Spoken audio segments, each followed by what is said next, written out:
Welcome back to Leveraging Leadership. The book for this book club episode is Lost and Broken: My Journey Back from Chronic Pain and Crippling Anxiety by Congressman Adam Smith. So let me give you 3 quick reasons why I chose this book, because it might not be the obvious choice.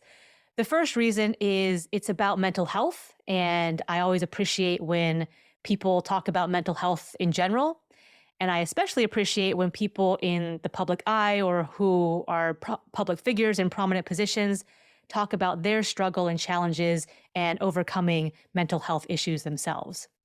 The second reason I chose this book is because I actually interned for Congressman Adam Smith way back a long, long time ago in a galaxy far, far away. But right after university, literally the morning after I graduated, I flew out to DC and I did a summer internship with Congressman Smith's office.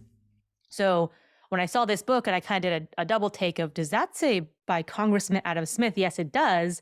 I had to pick it up. The third reason is because there are a few mentions of his chief of staff in the book at pivotal points in getting him through this. And so I remember her as well. She was in fact the first chief of staff that I've ever saw in real life, in person, ever worked for, and saw in action. And believe you me, she ran that office. She ran the office of Congressman Adam Smith. So hearing about her and her part in his journey was just kind of a nostalgic memory and reminder of, oh yes, like she was there. That was my first chief of staff. And yes, a chief of staff does play that special role, or can play that very special role to their principal. So overarching outline of the book would be Congressman Smith is a sitting congressman. He is a top performer. He is successful by any conventional measure. And he starts having these physical things pop up. He starts having these panic attacks and anxiety episodes. And it gets worse and worse and worse to the point where he's having excruciating, debilitating pain, doing things like standing up and sitting down. He has multiple surgeries on different joints. He sees therapists and counselors and works with over 100 healthcare providers and professionals throughout this years and years and years long journey. And thankfully, he does find his way through, and he finds a therapist to talk through some of the things that happened in his childhood that led to where he was today with certain issues. And he found people who looked at his holistic health instead of just this one symptom or this one episode or this one thing, people who took it in all together and were able to help him. And now, thankfully, he has been able to move forward in a more comfortable, more confident way, and he is still serving in Congress today. Quick bio of the congressman, if you're not familiar with Adam Smith. He was elected to state Senate at age 25, and then he was elected to the U.S. Congress at age 31. So he came to both of those roles pretty young, and he is currently serving his 14th term representing the 9th District of Washington State. And fun fact about the 9th District, there are 2 major military bases in that district. I actually think now they combine them into one. But when I was intern, there was McChord Air Force Base and then Fort Lewis Army Base, which were very large military bases. And I remember one of my jobs as intern was to give tours of the Capitol to visiting constituents. And so I got to meet a whole bunch of fantastic military members and a lot of their families. So a lot of the wives and little kids would come over to DC for their summer vacation. And one of the things they would go and do was get a tour of the Capitol. So I remember that. And I remember the fact that he had these military bases in his district meant that he had this really interesting intersection of committee and subcommittee seats. And so he would be part of the House Armed Services Committee, and he would be on intelligence committees and national security and these different committees. And he'd have this really unique perspectives on the issues of the day. And in fact, so when I was interning for him, he was the 10th ranking member of the House Armed Services Committee. And through the years, he worked his way up and he became the ranking member of the House Armed Services Committee. So a very important committee, very prominent, very influential position. And there's a really interesting story that he tells when he got that seat. And he got the news that he was the ranking member. It was late in the year, so it was around the holiday time, and he was rushing to the airport to fly back home to get home for the holidays with his family. And he had just been given the news. He got this very, very prominent, influential seat. And when the captain said, "We've landed, it's okay to take off your seatbelts," he made a beeline to the lavatory and sat on the lid of the toilet and broke down crying. And he said, "I just sat there crying for 15 minutes. And there was one thought that was running through my head. I don't deserve this. I don't deserve this seat." And when I read that, it struck me because it was such a contrast with my memory of him. So when I was interning, it was the Congressman, and maybe I was young. I was right out of school, so everything was big and impressive, and I was literally walking through the halls of Congress to get to work. But the Congressman was there, and he was this kind of larger than life figure in a lot of ways.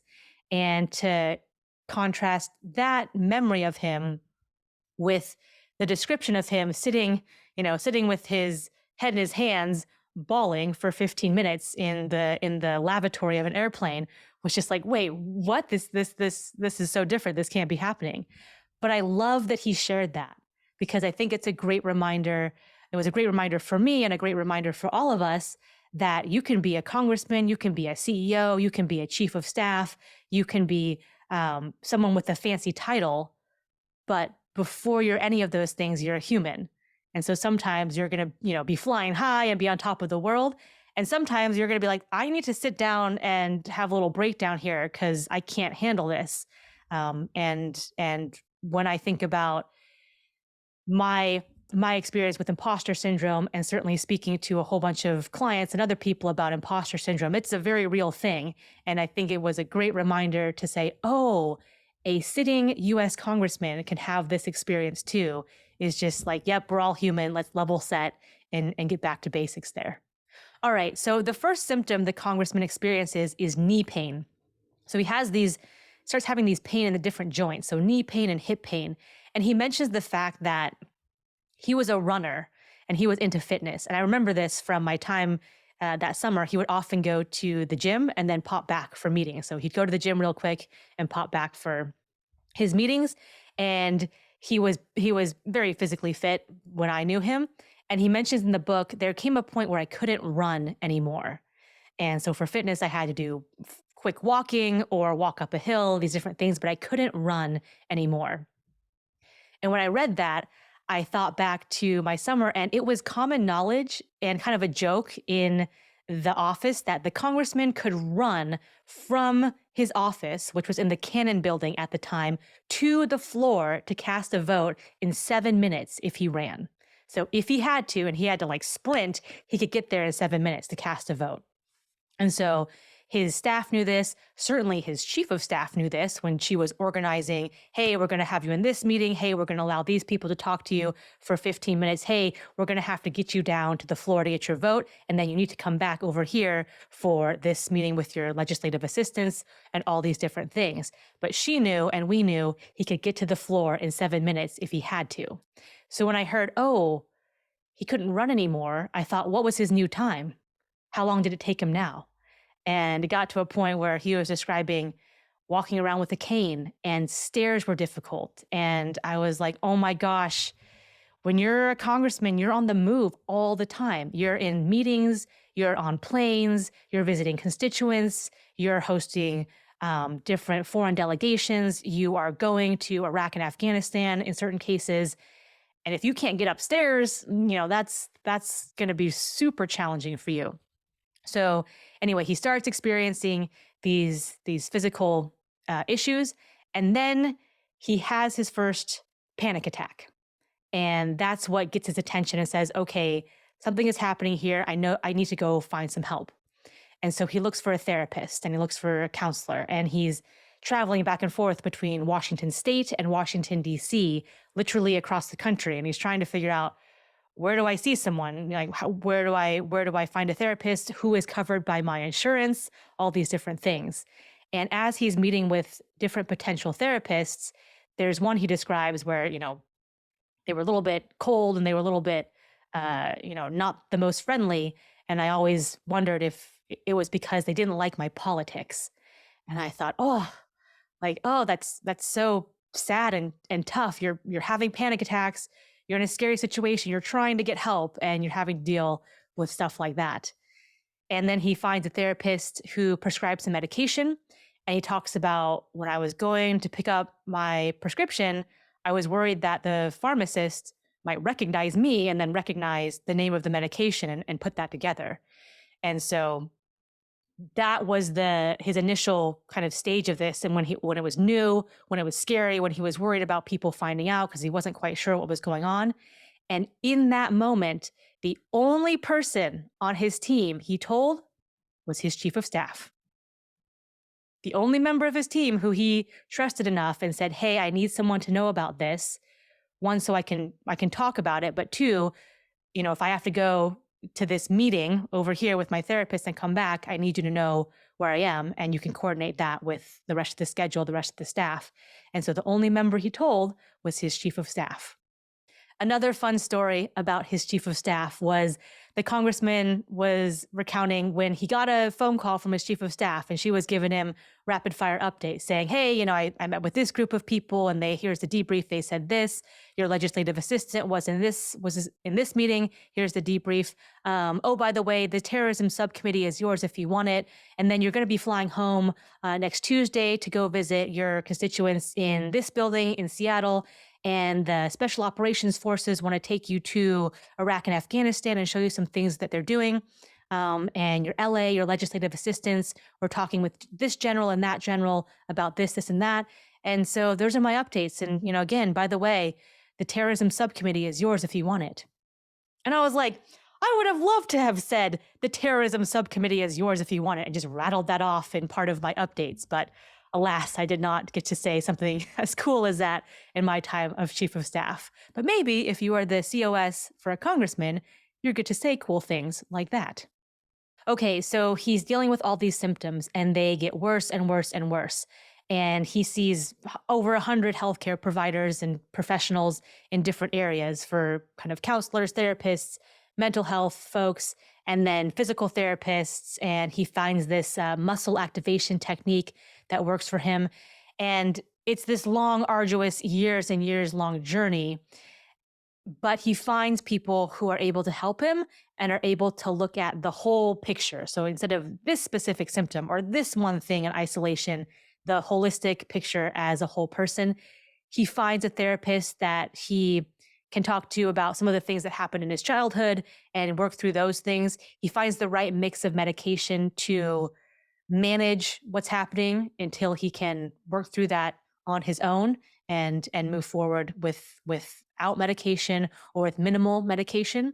And so he has all of these things happen. And he obviously gets to a point where if you're like walking with a cane and you're having surgeries, you have to disclose that to your staff, and his colleagues know about this as well. And there's this one story where he was, going back and forth when he was chairing a committee and back and forth with someone across the aisle, and they were voicing their opinions on a policy issue that were different. But after the meeting, the colleague came up to him and said, "We all see how much pain you're in, and we all see that you are still coming to work and you're running the committee and doing a good job, irrespective of our policy differences.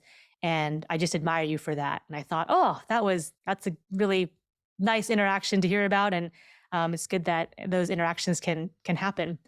The second piece I want to touch on there is you can be going through mental health issues and still be a top performer. You can still be good at your job. You can still be successful. All these things, they're not either or like, oh, okay, now that you have had a mental health issue or have had anxiety or depression, then like you can no longer, be in these high level roles. You can no longer make a difference. People are going to say, you're not qualified to be in that type of position. So it literally is proof that you can be working through these things and going through these things and be at the top of your field, be at the upper echelons, and be a high performer and high achiever. So I wanted to definitely get that point out there.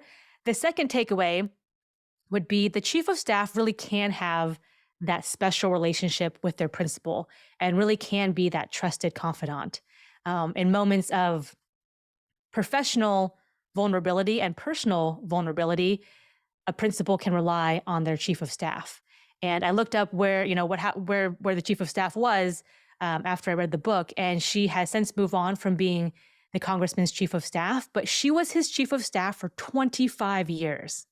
So for 25 years, and she started as his executive assistant and rose through the ranks to become chief of staff.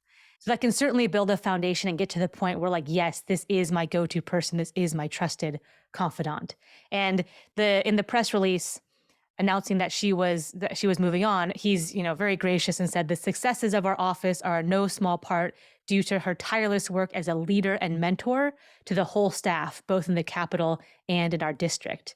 And I think that's a really good description of a strong chief of staff. You're mentoring, you're guiding the entire staff. You are the chief of staff.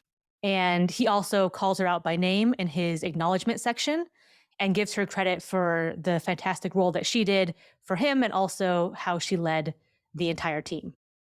And the third takeaway is around how we see ourselves and how we see other people. And one of the things the congressman mentioned was before he started having all these issues, he was fairly critical of people and a little bit judgmental of if you didn't have your stuff together or if you're not in control of your emotions, if you have an emotional outburst and you're angry and you can't control that, well, like what's wrong with you? And afterward, he said, I often ask, what's happening with that person? What type of pain are they in? What are they going through? And it certainly doesn't excuse some behavior. Some behavior still needs to be addressed or course corrected, but it's a different lens through which to look at that situation, look at that person. And so I thought that was a really, really good reminder for us all too. And to round out that takeaway, I'll actually read a quick excerpt from the book. So here is a quick paragraph from the congressman himself. Hating yourself isn't healthy.